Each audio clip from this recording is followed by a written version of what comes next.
beep, beep, beep, beep, and welcome to the court of the Edijester. How are we, good peeps? It's beginning to look a lot like winter. Is it Christmas? One or the other. I started seeing adverts for Christmas yesterday. Well, new Breeds.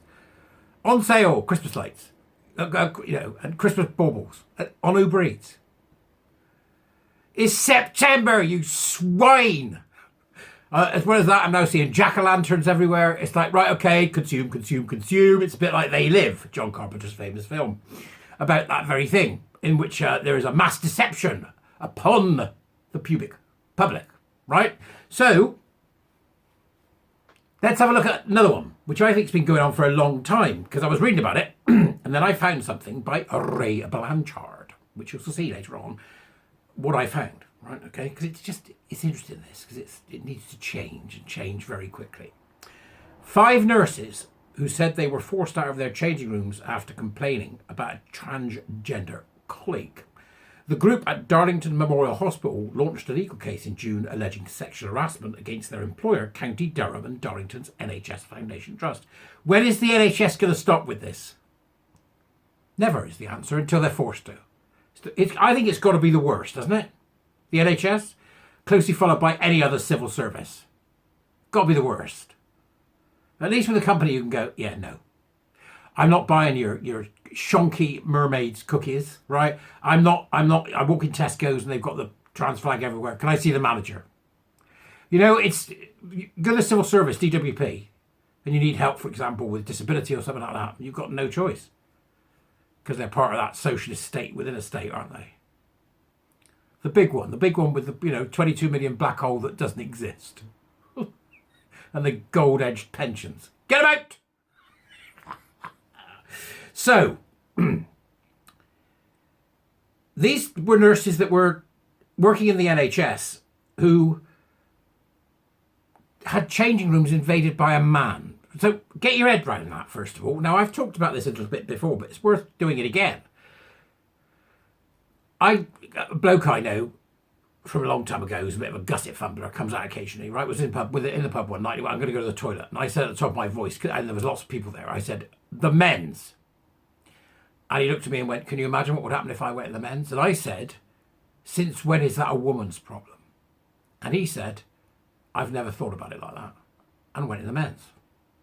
Right? I've never thought about it like that. Says everything, doesn't it? Don't you think? You can tell me whether you think that in the Dubris. While we're on the business, while we're sort of halfway on the way, right?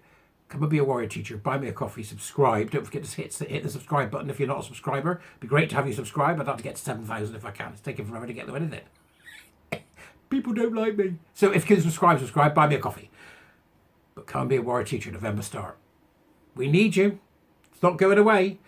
So these nurses who have been dubbed the Darlington Five and compared to the Ford Dagenham workers who fought for equal pay claim the trust ignored their concerns about sharing a changing room with a staff member who was born biologically male but now identified as a woman. He is a male. I can't. When is this Telegraph and the Mail and all that lot of nonsense going to get their head around it?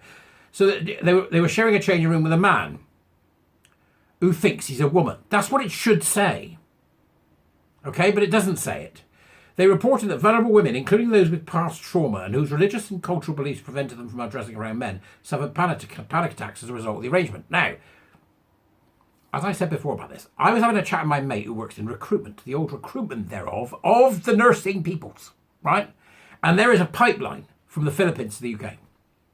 Philippine nurses. Most of our nurses have come from various places. We've got a very diverse workforce in terms of nurses. And many of them are devout Catholics. Because they don't live here, they're not secular like most of us are, they're devout Catholics. And so all of a sudden there's a bloke with his wanger out. Not happening, right? Not happening. So that's half the problem. Right now, word's got back. So now we're having problems with the pipeline. This affects more than those women in that room. Now we're having problems with the pipeline. In July, the nurses were informed that their ward manager's office was being cleared out and would become a temporary locker room for anyone uncomfortable undressing in front of colleagues who were assigned male at birth. Unbelievable. Unbelievable. That you are pandering to this deluded Gusset fumbler instead of looking after the women who are your nurses. Fire him. Take the hit. What's wrong with these bloody people? Is it the woman in HR? Oh, Pauline Bob. Is it? Or is it some gay bloke going, look up at a queue? Because he doesn't know what they are, that it's gay conversion therapy. Fire them. I don't get it. Start taking the hits. Start taking the hits. With a bill for you firing these people for being moronic fetishists gets so big publicly, they'll change the law. Just fine. Because it's the public sector. If you've got people LARPing about in your organisation, call them in and go, you're fired, right? You're fired because you're a LARPing fetishist and Gusset fumbler. Here's your cards. Now, that's the number of the employment tribunal. Sue us.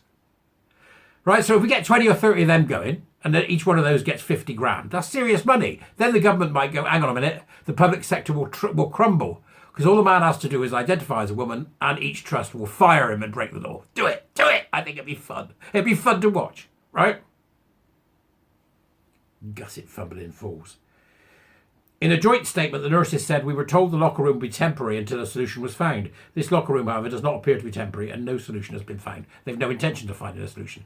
There is one solution and one solution only. This man needs to be out of women's spaces because it's a man.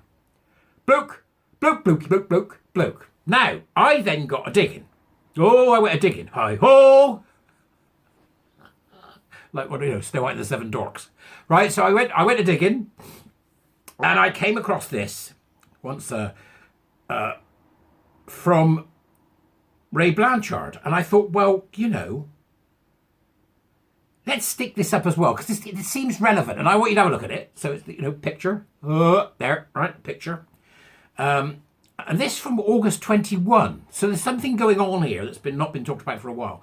Gender critical folk could simply state that natal males should not be allowed in women's spaces, and that what trans do about urination and defecation is their own problem. They often balk at stating the second part boldly, but suggesting that normal men should expand the boundaries of male behaviour to include wearing women's makeup, wigs and dresses, and that male to female should learn to chill with regular kind of guys is like suggesting that cats and dogs should develop a passion for vegetarian diets. That's Blanchard saying that. What's he doing? They're men, Ray. That's it. All right? And we put up with all sorts over the years, men. We let all sorts of men, stinky men, trampy men, farty men, men who think they're Napoleon. We've had to deal with them for years. Men in dresses. They've always been about men in dresses, chicks with dicks, or men with breasts. That's what they should be called. Men with fake breasts. So this thing, Ray Blanchard's one of the originators of the ideas of all this crap, and he put together all the stuff, the Ray Blanchard topology, about these ridiculous lunatics. And here he is saying that it's not women's problems and they should say so, but it isn't a men's problem either, because he believes there's such a thing as a trans person. There isn't. They're just men, all right? Get these LARPing men out of women's spaces. Stop fannying about. And if Blanchard was saying it in 21, who's saying it now? The NHS is an absolute damn disgrace, and they should be shamed for what they're doing. Get these men out of women's spaces. It is not complicated. And after that, of course, love and world peace. Spectacles, testicles, wallet and watch. I'll see you later, all right? Go and have a good day. Ta-ra!